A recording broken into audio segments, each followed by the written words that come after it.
A paz do Senhor, meus irmãos, minhas irmãs, sejam todos bem-vindos.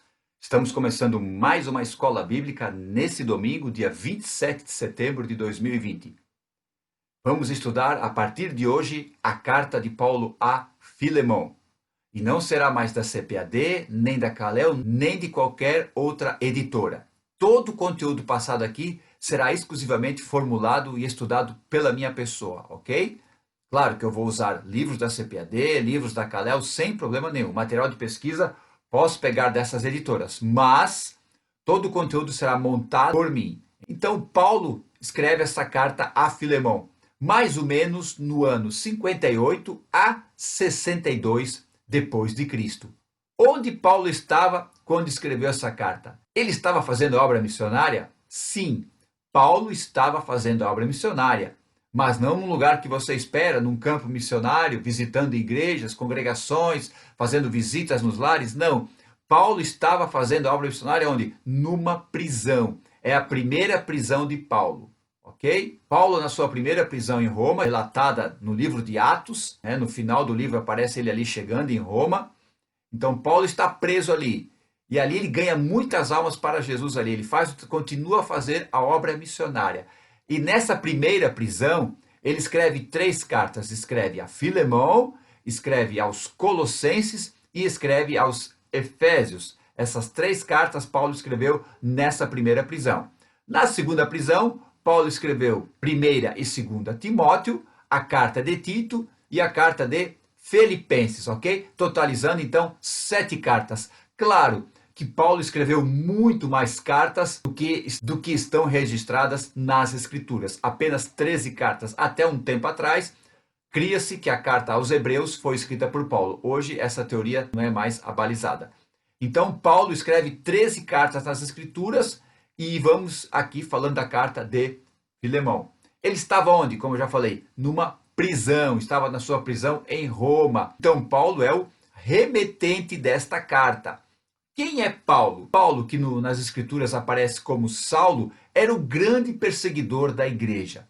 Ele entendia que esse caminho, o cristianismo, era uma seita. Ele não aceitava de jeito nenhum. Mas em Atos capítulo 9, quando ele está indo a caminho de Damasco, ok?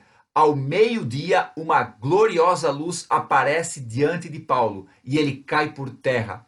Entenda, um homem que tinha todas as suas convicções, ele cria que o judaísmo era a sua vida, ele cria que o cristianismo era uma seita, era uma heresia, ele cria totalmente, isso não era uma opinião dele, isso era uma convicção. Mas naquele dia, ao meio-dia, quando ele caiu por terra, junto caíram todas as suas convicções. Porque ali, caído em terra, diante daquela gloriosa luz, o que ele diz? Quem és, Senhor? Para tu chamar alguém de Senhor, tu entende que é alguém que é mais poderoso, alguém que está acima de ti. E quando ele faz essa pergunta, ele está dizendo assim, ó, quem és que tem mais poder que tudo que eu sempre acreditei? Quem és tu diante daquela gloriosa luz? Aí daquela luz sai a voz maravilhosa do nosso Jesus Cristo, que diz, eu sou Jesus, a quem tu persegues. Duro é recalcitar contra aguilhões. De uma forma simples, duro, Paulo, é dar soco em ponta de faca. Glória a Deus. E naquele momento, depois dessas palavras de Jesus, um homem que todas as suas convicções caíram por terra, ele faz a segunda pergunta. O que queres que eu faça? Aleluia. Então veja o nível de conversão de Paulo.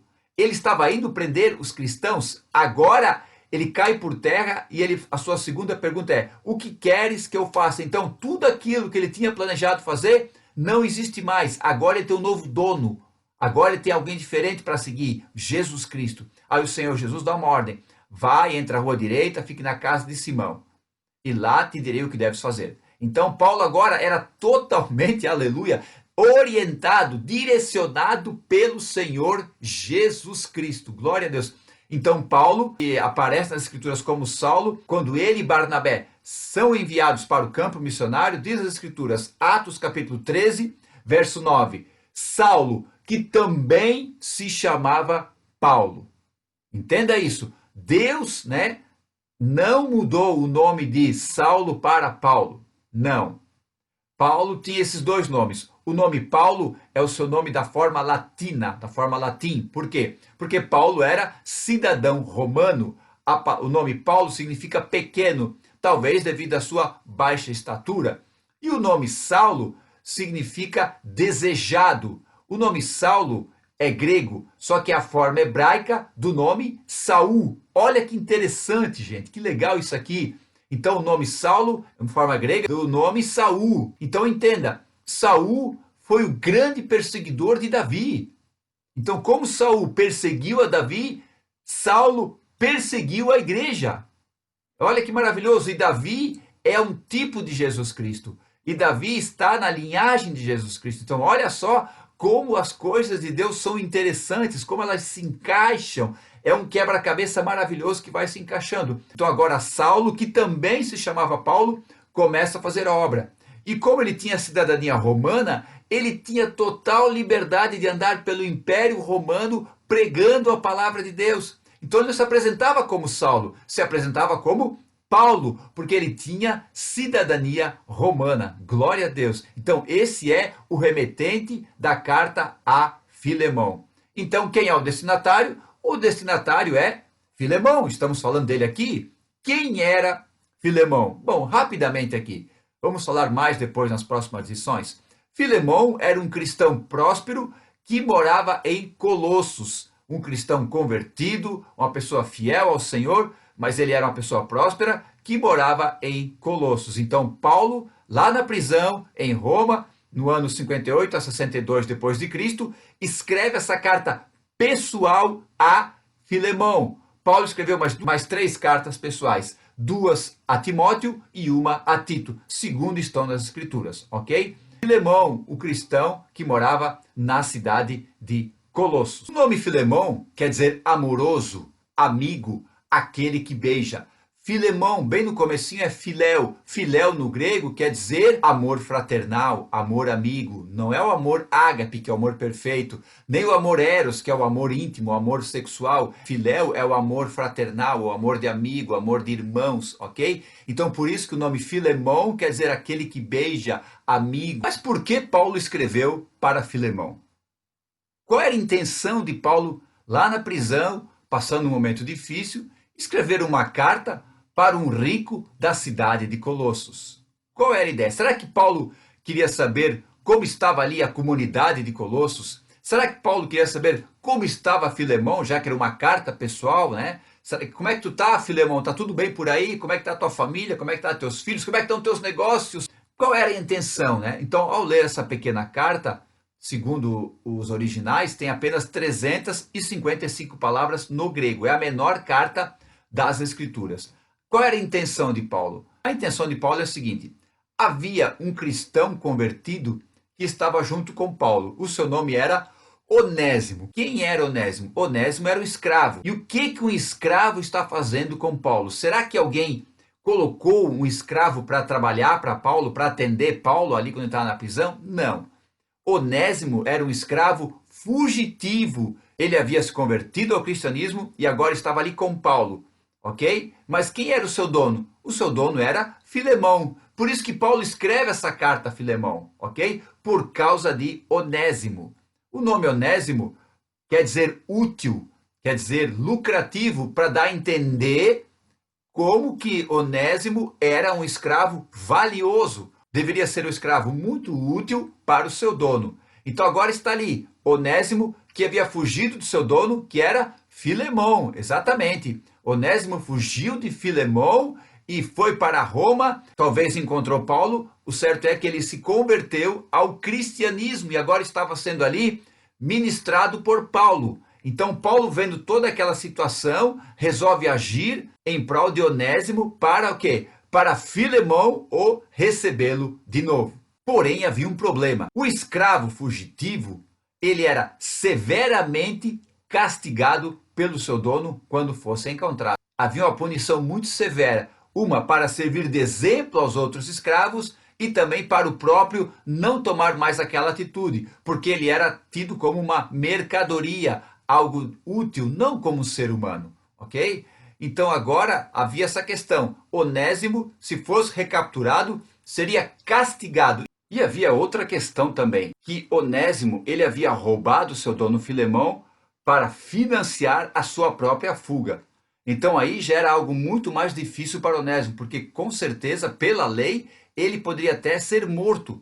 Então olha a situação que Paulo tem para resolver nesse momento. Então agora Paulo escreve essa carta para Onésimo ser recebido de uma forma amigável por Filemão. Eu creio que a preocupação de Onésimo era muito grande, mas para isso está ali o pastor Paulo, cuidando desse caso difícil. Está Onésimo ali com medo, talvez, de se encontrar com seu dono Filemão, e o seu dono Filemão, talvez irado por ter sido lesado financeiramente pelo seu escravo. Mas aí que entra o papel do pastor, o papel do líder. Paulo usa da sua autoridade apostólica que o próprio Senhor Jesus Cristo deu a ele para fazer a reconciliação entre Onésimo e Filemão. Gente, que exemplo! Que exemplo! Paulo não precisava usar do abuso de autoridade de chegar a dizer para Onésimo e para Filemão: escuta aqui, eu sou o líder de vocês, vocês vão ter que me obedecer. Paulo, com muita sabedoria, com muita tranquilidade, com muito amor, com muita experiência que ele já havia adquirido na obra do Senhor, Paulo trata esse caso de uma forma muito maravilhosa. Veja só que exemplo, ele não manda, ele pede. Paulo não ameaça, Paulo incentiva. Paulo não fiscaliza, Paulo acompanha. Paulo não diz eu, Paulo diz nós. Está vendo a grande diferença de um líder orientado pelo Senhor? Veja um exemplo maravilhoso, Saul e Davi. Enquanto Saul fazia os seus subordinados terem medo dele, Davi conquistava respeito dos seus subordinados. Enquanto os liderados de Saul o obedeciam por obrigação, os liderados de Davi o obedeciam por amor e por honra. Olha a diferença que um líder orientado pelo Espírito Santo pode fazer nessa terra.